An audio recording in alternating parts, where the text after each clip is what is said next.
You know you want to write this memoir. You've probably even written other things in the past, whether that's blog posts or professional writing of some kind or even long form social media. But for some reason, you just can't get a foothold on your memoir. Well, turns out there's a very clear psychological reason for why this happens. And today I want to talk about it. Stay tuned.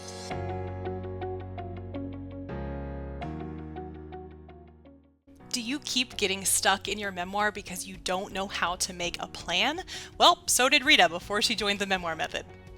That's I know. awesome I'm though. very Yeah. excited. So, I mean, I love your system then because I'm like, it really works. I guess like I Yeah. can trust to it because it's never worked for me and I've written forever. Same. And I'm like, I guess, and plus I think the accountability helps. Like coming on here once a week, Mm. I'm like, it's worth the input and like, giving the money over and stuff because it just this alone has like, I mean, Yep. it's incredible how much It's accountability. priceless. Learn more at pageandpodium.com/memoir-method.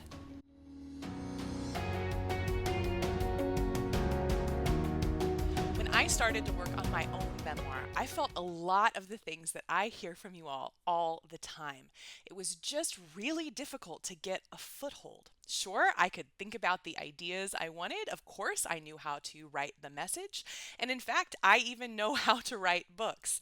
But there's one little psychological detail that will get in your way every single time, no matter whether you know how to write a book or not. And today I want to get into the weeds on that because this is something that you can overcome. It just takes a little bit of focus and some outside tools that I'm going to share with you today. So, today I want to get started by talking about some of the symptoms, some of the ways that this particular psychological problem might show up. Then I want to talk about the causes. What is really underlying? What is our psychology doing to us that is keeping us stalled on this project that we know we want to do, we know we're dedicated to, and in fact, we've even set aside time to do very often, but we just can't move forward. And once we've picked apart what that psychology is, I want to offer you some pretty simple solutions, things that you can implement right now to get started moving forward on this book. I know you want to. I want you to also. So I'm going to speak from my own experience as well as those of my clients. And we are going to move this project forward today. Okay, so with that, let's get started. What are some of the ways that these symptoms are going to show up for you if you have this particular issue? Well, the first and the most common feels like you just can't get a foothold. Now, this doesn't mean that you're never getting started, but very often this is going to look like you're doing a lot of internal work on the memoir. So, this actually is something that is very valuable, and I've talked about this in previous videos. A lot of the writing process is actually internal. So, sometimes I will hear from folks who say, well, I'm not making progress. But then, as we kind of pick into things, they are actually making some progress. They're thinking about the memoir, they're thinking about the themes, the messages, what the topic is, what the approach will be, what the voice should sound like. But the difference between when this is a productive way to get going on your memoir versus a way that you are getting held back by your own brain is that if you are thinking about the memoir, but you're really not able to move forward in any tangible way, you don't have any kind of cohesive notes, you don't have an outline, you're not putting really scenes on the page that feel good and feel productive for you. And if that's where you are, then very likely that internal work is going to need some kind of a nudge. Spoiler alert, that's what we're going to talk about in a little bit. So if you are kind of feeling like all that work is kind of internal, you're really not getting a foothold on it, that's a really strong sign that you have this psychological issue that's happening to you right now. The second way that I see this symptom show up is that a lot of times folks will be writing and then deleting. So this might be you. If you are somebody who has sat down at the computer, you've written a scene, maybe even the first chapter, I see that quite a bit. But then when you look back at it, and of course you can't help yourself from looking back at it, right? But when you look back at it, it isn't good. It's not what you wanted it to be. Now, it's possible that if you had someone else look at that scene, they would completely disagree. They would be so impressed with what you've got done. But a lot of times, if we have this kind of psychological setback, when we start, we're just as quickly going to pull back that start back into our head. We can't stand to see it on the page. For whatever reason, it just looks really terrible to us and it feels really bad too. So, again, here we are moving out of this kind of internal world. You're getting the words on the page, but then just as quickly you want them back in. We're kind of sucking everything back into ourselves rather than allowing it to go out onto the page as expression, creativity, and our art. Okay, the third symptom that I will see so often is that it always feels like your project is new.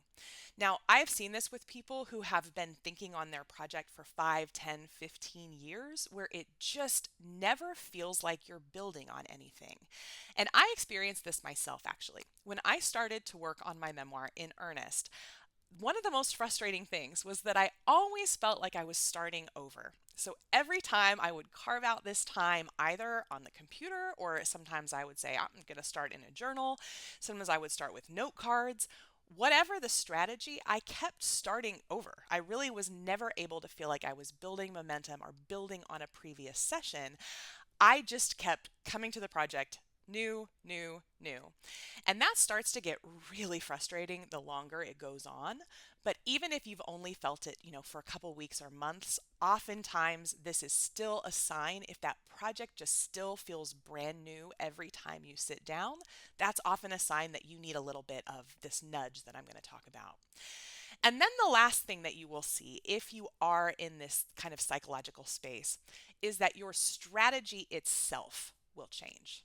Now, I hinted at this a little bit in the last one when I mentioned that I would sometimes sit at the computer.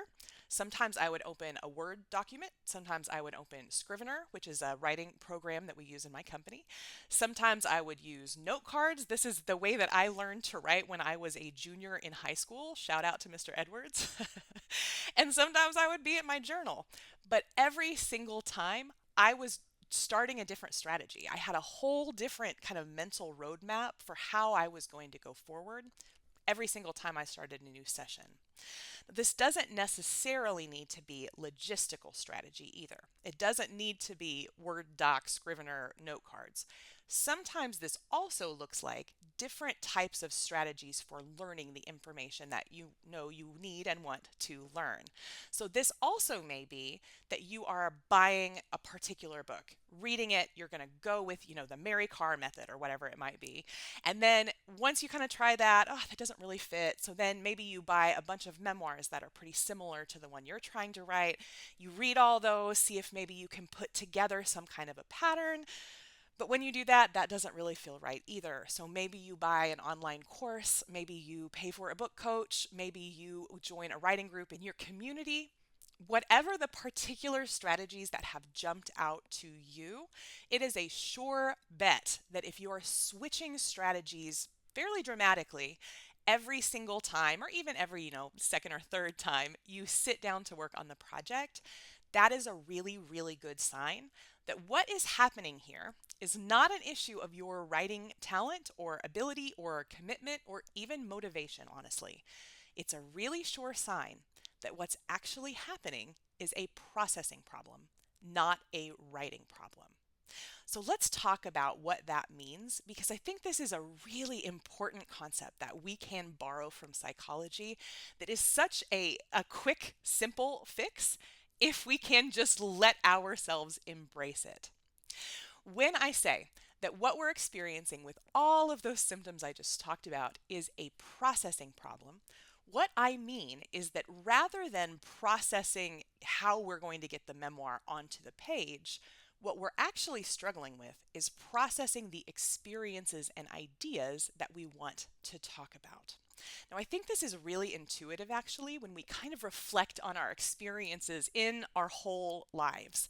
One of the reasons that I think it's pretty intuitive to think about journaling, a journaling practice, as a really great thing to contribute to our mental health, but probably not as effective or even as aggressive or as intensive as therapy, is because when we journal, we are by ourselves. That processing is going from our brain onto the page. That is true, but it's all self-guided, right? So you might find, if you're a journaler, and I am an avid journaler, you might find that some days when you sit down, all that pours out of your head are the negative things.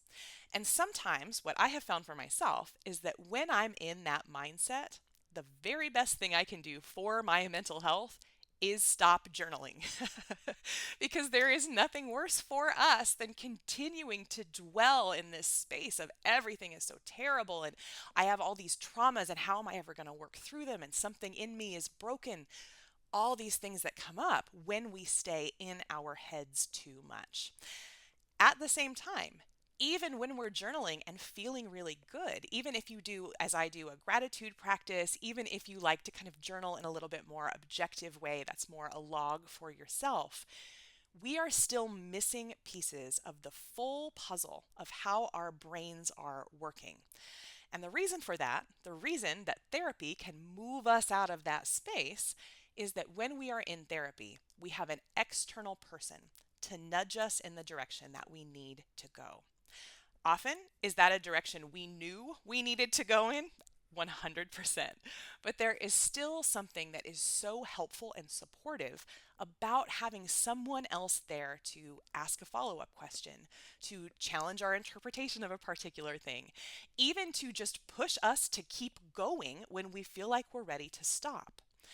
And I see this in the writing psychology community all the time. In fact, one of the most common things I hear in early consult conversations when people come to me and are kind of deciding how they want to work together is they will say, I don't know, but everybody I know tells me you should write a book. It's sneaky, but do you hear how this internal drive to write a book, that's one thing, but the thing we want to hang our hat on is what everybody else says. Certainly, we can talk round and round whether that's good or not, but there is something that makes us human where we really do depend on the external feedback, external nudging, external support of other people. No matter how strong we are inside of ourselves, having someone else say that thing to us that we need to hear is just so helpful. And this is true of your memoir, not in the writing sense, but very, very often in the sense of actually processing the experiences you've been through at the heart of that memoir.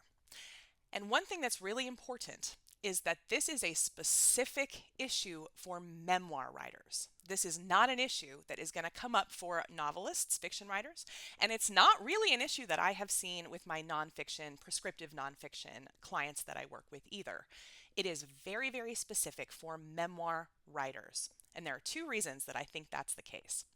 The first one is that while memoirs are external, we can read them, we hope to send them to our friends and family and agents and editors and all of these folks. While the memoir itself is external, the processing part, the part where we figure out the purpose of even sharing these experiences, that's internal.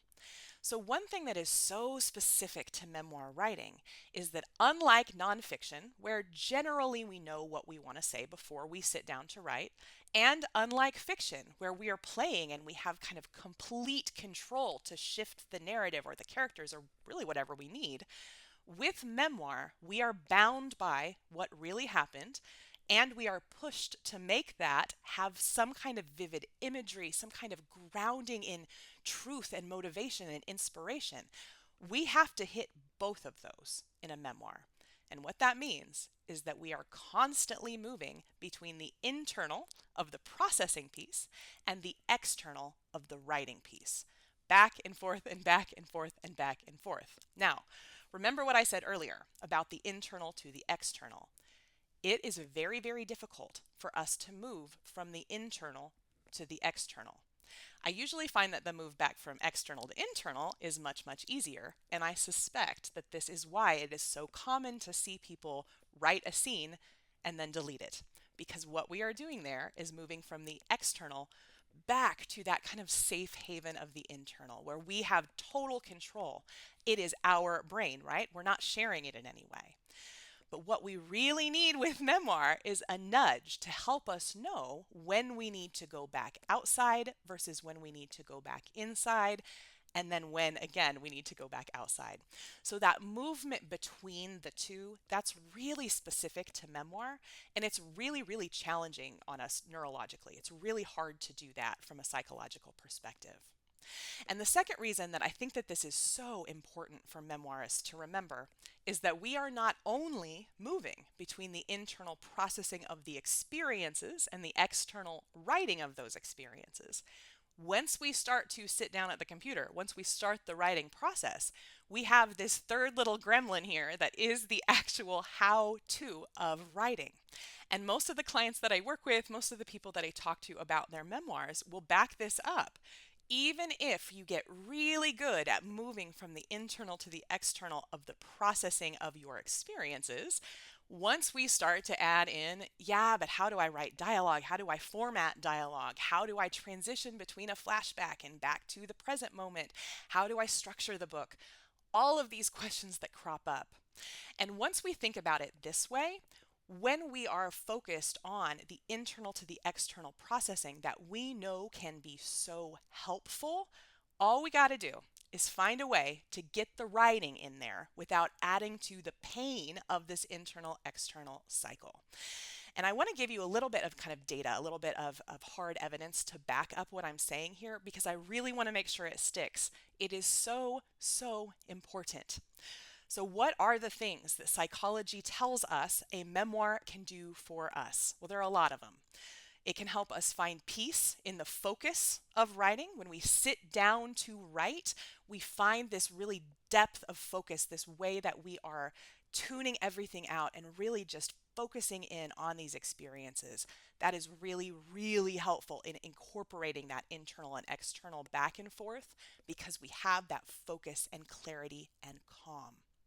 We know that memoir writing can help us find a sense of peace, that even if things didn't go the way that we wanted them to in those experiences, even frankly, if we weren't triumphant at the end of the memoir, it really helps us to kind of put aside this sense of revenge or bitterness or self-hatred, all of these things that come up when we have those unresolved internal processing bugaboos. We also know that that process of writing helps us create a container for our thoughts. So when there are these experiences that we're continually wanting to process, when we start that memoir in earnest, we gave ourselves a kind of bounded space where we can do that internal external processing while we are making progress on the memoir. It's the dream. It's what we all want. And through that act of creating that container, of finding that focus, sensing that peace, we know that writing a memoir helps us so much with our self-love. Now, this is one I have seen in myself and in every single client I've ever worked with. That working through those experiences on the page gives us such a strong sense of our own resilience, of our ability to withstand really anything that's going to come our way, and often a real sense of self-admiration. And oftentimes we will pin that self-love, that self-admiration on, oh my God, I finished this book. That's there too.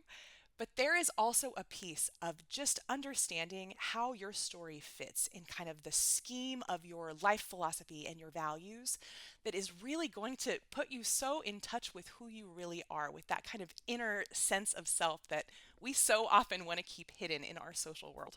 And we also know that through this process of writing the memoir, we are so much more easily able to see our own negative thought patterns.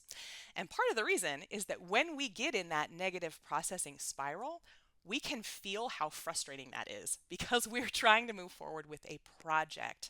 In that case, this kind of third component of writing, besides the internal and the external processing, actually helps to ground us. And in that process, it also helps us to shift our mindset to a much, much healthier place to be. This does not, by the way, take the entire manuscript. I very often see this change start to happen as early as chapter 3 or 4. once the momentum of what we call in the memoir method, the chapter train, starts to move, the transformation is so clear and so quick very often. So there are some real benefits to using this writing process to help us with the external internal experience processing. However, as you'll remember, I said earlier in the video, this is so hard to do by yourself. Even without the writing process, it's so hard to do that shift by yourself. We just sometimes need a little nudge to remind us, actually, I think you might have internally processed that enough. Why don't you try putting it on the page? Or, as we literally just gave advice to someone in TMM the other day, actually, this might be a case where you need to stop writing and do a little journaling.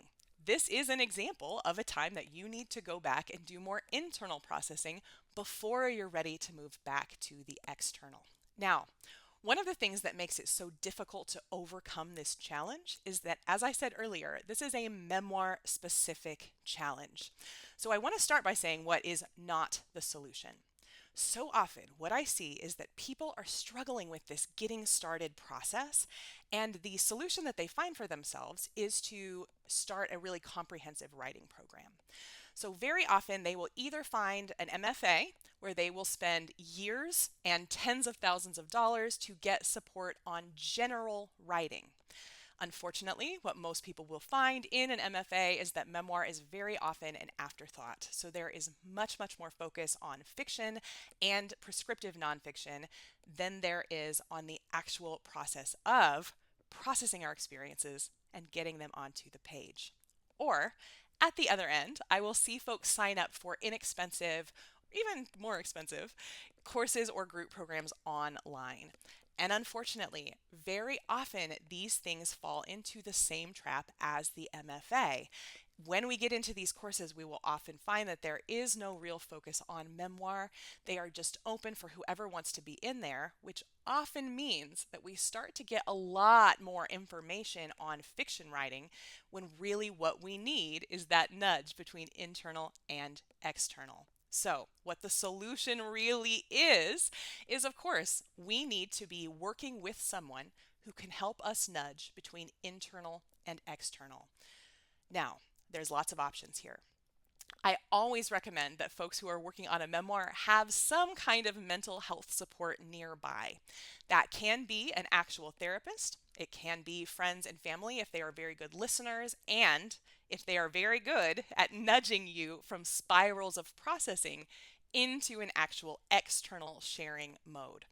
But my real solution, my real guidance is that you try to find either a book coach or a group writing program or a writing community where there is a focus not only on memoir, but on transformative memoir. So this is going to be someone who is used to working with people who have overcome trauma. It's going to be someone who understands the kind of dangers and pitfalls of working through your own experiences to get them on the page. And it's going to be someone who understands the particular writing challenges that come up for memoir that are not the same for fiction or prescriptive nonfiction. I feel so passionately about this that I started a group program specifically to do this. And I hope that if you are finding some resonance here between this internal, external, and then the writing piece, that you will reach out, because I feel so passionate about making sure that you can experience the transformative benefits of memoir writing. And I have seen too many people get stuck at this internal, external piece where they end up blaming their writing ability when actually their writing ability was just fine. And that's my final piece of advice. There's one thing that's going to hold you back from implementing this solution, finding someone that can help you with your memoir specifically. And that is almost always some measure of self-love. So I want to end this video by saying something that is so true to my heart, and that is your story deserves to be told, and you deserve the support to tell it. Not only because you need to get that memoir out to help other people, although I know that's important to you, but also because once you take the leap, once you get that support that you need, you are going to experience all of these transformative benefits pretty quickly. It's just that when we hold ourselves back because our DIY efforts aren't working, we start to believe that we don't actually deserve support, that we're not good enough writers, and that our story doesn't really matter. Well, friends, let me tell you, your story matters, and so do you. I hope you'll reach out because I would really, really love to help you move forward with this book that you deserve to write. Let me know if I can help. Happy writing.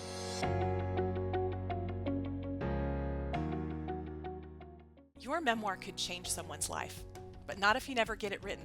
And that's why I want you to join us in the next cohort of the Memoir Method.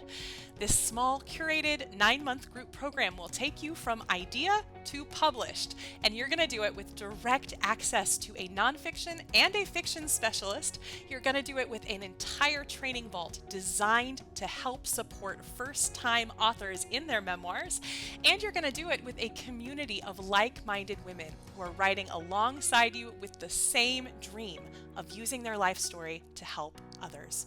When you're ready, head over to pageandpodium.com/apply.